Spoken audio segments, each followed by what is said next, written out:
Yanto yang meninggal pada tanggal 14 Mei 2023 sekitar pukul 23 WIB di Balai Dusun Guni, Kelurahan Lindo, Kecamatan Girisobo, Kabupaten Gunung Kidul. Adapun proses penyidikan yang saat ini sedang dilakukan, bahwasanya penyidik Polda DIY telah menetapkan satu orang tersangka yang bernama Bribtu MK, pekerjaan Polri, anggota Polsek Condong Jatuh, Depok, Sleman. Mohon maaf, Girisobo. Yang mana alamat yang bersangkutan adalah di Condong Jatuh, Depok, Sleman, DIY. Terhadap perbuatan tersangka saat ini dipersangkakan dengan pasal 359 KUHP, yaitu karena kesalahannya atau kelalaiannya mengakibatkan orang lain meninggal dunia. Adapun kronologis kejadiannya adalah bahwasanya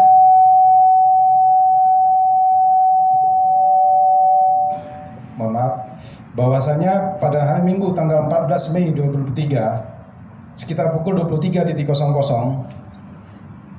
tersangka bersama teman-temannya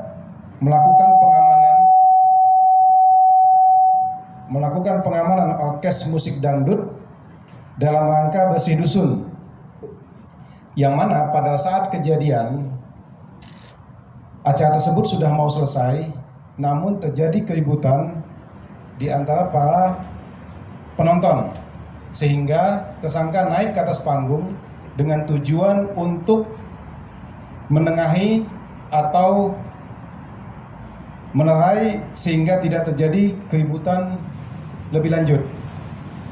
Kemudian tersangka dari atas panggung meminta senjata api yang dipegang oleh rekannya, yaitu saksi Harsatyo Ibnu Yudono, dengan tujuan diamankan. Dikarenakan yang membawa senjata masih junior daripada tersangka, dan kemudian senjata tersebut diberikan kepada tersangka, dan sambil menjelaskan bahwasanya dengan kode bahwasanya posisi senjata dalam keadaan terisi, dan kemudian tersangka menganggukkan kepala tanda mengerti bahwasanya senjata tersebut dalam keadaan terisi, dan kemudian senjata tersebut disandangkan oleh tersangka dengan laras menghadap ke bawah, namun tidak dilakukan pengecekan dan tidak mengunci senjata tersebut. Kemudian pada saat tersangka menunduk untuk menegur salah satu penonton, tanpa sengaja senjata api tersebut meletus dan mengenai korban sehingga mengakibatkan korban meninggal dunia. Adapun saksi-saksi yang sudah diperiksa saat ini ada 5, seluruhnya adalah anggota Kepolisian Republik Indonesia, dan kemudian pada saat ini anggota kami penyidik sedang melakukan pemeriksaan terhadap saksi-saksi dari warga masyarakat yang ada pada saat kejadian. Adapun korban meninggal dunia berdasarkan visum yang dikeluarkan oleh rumah sakit menyebutkan bahwasanya korban mengalami luka tembak pada bagian punggung bagian atas atau tengkuk dari bahu kanan dan tembus ke bagian dada-dada di sela iga. Dan terhadap korban tadi siang sudah dimakamkan. Saat ini kami masih melakukan pemeriksaan terhadap tersangka. Demikian rekan-rekan sekalian, proses penyidikan yang bisa kami sampaikan terkait penegakan hukum yang dilakukan oleh tersangka. Adapun terkait penegakan hukum internal nanti akan dijelaskan oleh Bapak Kabid Propam. Demikian.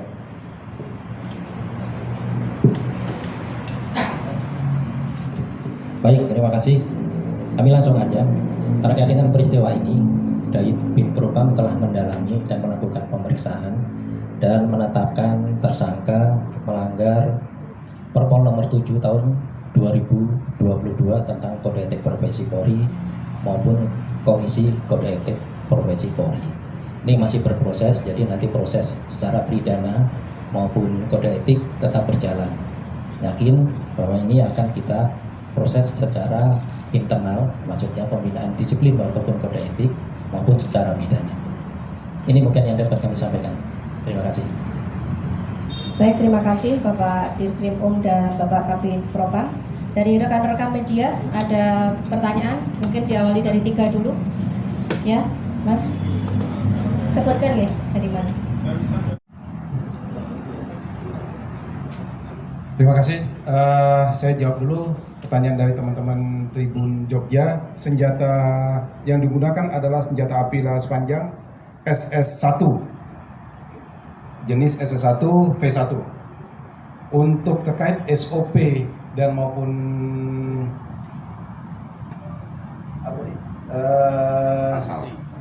sanksi itu nanti akan didalami oleh internal ataupun oleh Propam.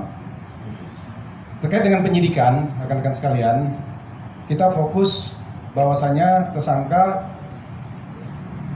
telah melakukan karena kelalaiannya sehingga atau kealpaannya sehingga mengakibatkan korban meninggal dunia. Demikian. Mungkin bisa saya tambahkan ya. Saya dari mana tadi Mas? Yang masih masalah kode etik ya. Nah, kode etik itu nanti sanksi yang paling berat maksimal kita adalah PTDH. Ya, maksimal nanti PTDH. Kemudian terkait dengan masalah pengamanan penggunaan senpi tadi, ya kita nanti akan dalami, kita sesuaikan dengan Perkap nomor 1 tahun 2009 tentang penggunaan kekuatan maupun tindakan kepolisian. Jadi nanti kita masih berproses ya, kita dalami. Ini mungkin yang Anda bisa sampaikan. Terima kasih. Ada lagi? Dari merdeka.com ya, perhatian khusus terkait dengan penggunaan senpi ya. Penggunaan senpi itu sudah ada SOP-nya Mas ya. Jadi nanti kita akan dalami di mana titik kelemahannya atau di mana titik kesalahan, di mana dari pengawasan mungkin dari kanitnya, kemudian meningkat lagi dari Kapolseknya terkait dengan penggunaan senpi. Kalau aturan sudah jelas, sudah baku, pimpinan sudah menetapkan aturan dan semua sudah sosialisasikan. Betul ya? Kemudian terkait dengan masalah ya, terkait dengan kejadian ini, Kapolsek tidak ada berada di tempat, jadi masih akan kita dalami pada saat kegiatan pengamanan itu Kapolsek sedang melaksanakan izin. Nah ini nanti kita juga akan proses, kita lakukan pemeriksaan, di mana sebagai manajer dia harus mengawasi pelaksanaan kegiatan di Polseknya. Itu ya. Ya. Ada lagi? 2 mungkin? Cukup?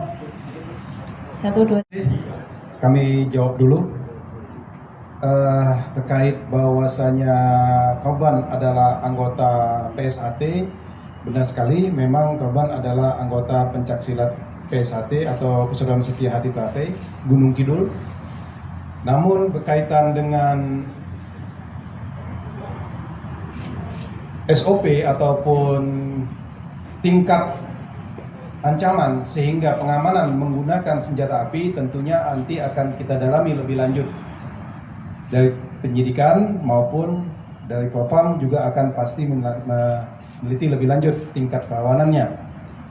Kemudian tadi pertanyaan masalah ya, pada saat senjata sebagaimana saya sebutkan tadi, pada saat senjata dari saksi 1 diserahkan kepada tersangka itu dalam kondisi terkokang dan tidak terkunci sehingga pada saat tersangka membungkuk tanpa sengaja, tangan masuk ke dalam pelatuk sehingga meledak senjata tersebut.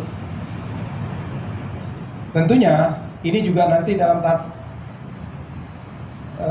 penyelidikan kita lebih lanjut terkait unsur kesengajaan ataupun kealpaan yang dilakukan oleh tersangka ini. Karena sampai saat ini tersangka masih dalam proses pemeriksaan dan kita juga sudah mendapatkan video yang direkam oleh masyarakat pada saat kondisi kejadian, sehingga nanti kita bandingkan antara keterangan tersangka dengan video yang kita dapatkan. Untuk sementara itu dulu. MK itu adalah Muhammad Karisma Anugrah, dia kelahiran tahun 95. Kalau 95 berarti sekarang 28 tahun ya. Jadi dia bertugas di Giri Subo ini sedang menjalani proses pengawasan, yaitu melaksanakan proses demosi. Dan proses demosi ini harusnya berakhir sampai tanggal 5 September 2026. Jadi belum setahun di Giri Subo. Ini ya, mungkin ya. Cukup? Kita kan demosi artinya sebelumnya ada kesalahan ya, mungkin Dirto Karisma ini ada kesalahan apa, bisa disampaikan kenapa harus sampai menjalani? Ya, pasti kan ada pelanggaran. Makanya kita hasil dari sidang komisi diberikan sanksi demosi itu. Ya, oke. Cukup ya. Jadi teman-teman, ini pemeriksaan kita masih maraton dilaksanakan baik itu oleh internal Propam maupun Direktorat Reserse Kriminal Umum. Jadi kami mohon waktu untuk bisa melengkapi semua keterangan saksi sehingga nanti bisa menjawab semua keterangan pertanyaan yang rekan-rekan harapkan ada saat ini pada malam hari ini. Kami Pada tanggal Emang Rasul lewat buka pintu saja. Nanti kalau di lapangan